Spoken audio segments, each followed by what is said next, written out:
Hi everyone, welcome to the second video of the eNLC nursing license update. My name is Andrea, I'm on the social media team, and then I also have Betsy, who's part of our nurse clinical team over at Arias Medical. Our first video, we talked about what the eNLC means, what that means for you. Today we're going to dive into the requirements going from the NLC to the eNLC and how that affects you as a travel nurse. So I want to dive right in. Betsy, you mentioned last video that there were 11 requirements and we only covered maybe a small handful, but would you mind just going right in and telling us and the nurses what the 11 requirements are? Sure. So a lot of them are pretty similar to what you've had to do before to get your license. So first of all, you need to meet your home state's requirements of getting a license. Okay. Each state has their own set of criteria. They had to have graduated from a nursing board approved school. They had to have passed their NCLEX or the nursing boards, of course.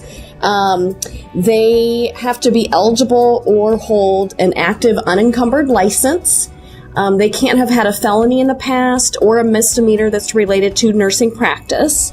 They also need a valid social security number. They cannot be enrolled in an alternative program, and they do need to self-disclose that they're in an alternative program. And they need to have taken a English proficiency test if that's required of them. Perfect. Excellent. Thank you so much for sharing those points. Along those same lines with the requirements, what does the nurse need to know if they went from an NLC state to an eNLC state? You know, what encompasses that?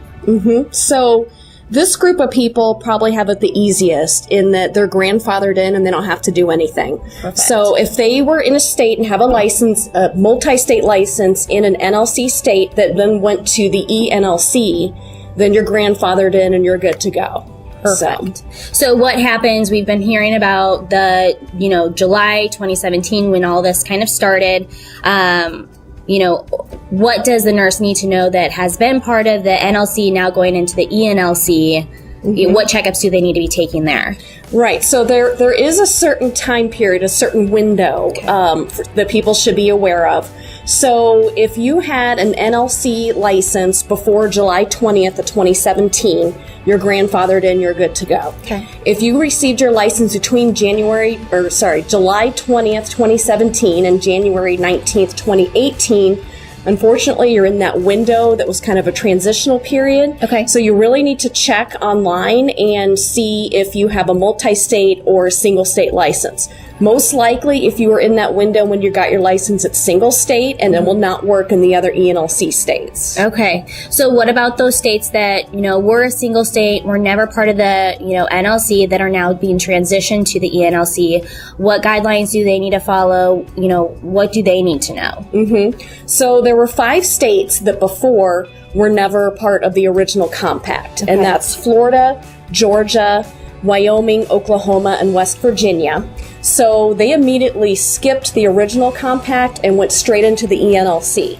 So what people need to know who have licenses in those states is that they have a single state and they need to apply to have the multi-state so it will work in the other eNLC states. So even though they're in an eNLC state, they have a single state license and it won't work like a compact. Okay. So we just provided them a ton of information, the requirements, the guidelines from NLC to eNLC. I'm sure there's a bunch of other resources out there aside from, what we're providing you. What websites can they go to see any updated information as far as the state that they're currently licensed in, that they want to start traveling in? Do you know of any other resources for them? Yeah. So one resource to keep on top of all these states that are changing their licensure is the csbn.org. Okay. So that will give you the latest up-to-date information on which states are going into the compact and where their progress is right now. And then also to find out where you can practice, you can go to the nursys.com, that's nursys.com website, and you can plug in your name and it will tell you if you have a single state or a multi-state license. and it will also give you a list of all the states that you can currently practice in. Awesome. That's great information. So Betsy just provided several resources for you. We will also provide them below. Please check those out for the most up-to-date, relevant information for you. But that's all that we really have today. I thank you, Betsy, for covering those topics with us. Again, if you have any questions about the third video that's coming up, please comment below, and we will try and answer those in the third video that's going to be coming out soon. Thanks so much, everyone. Have a good one.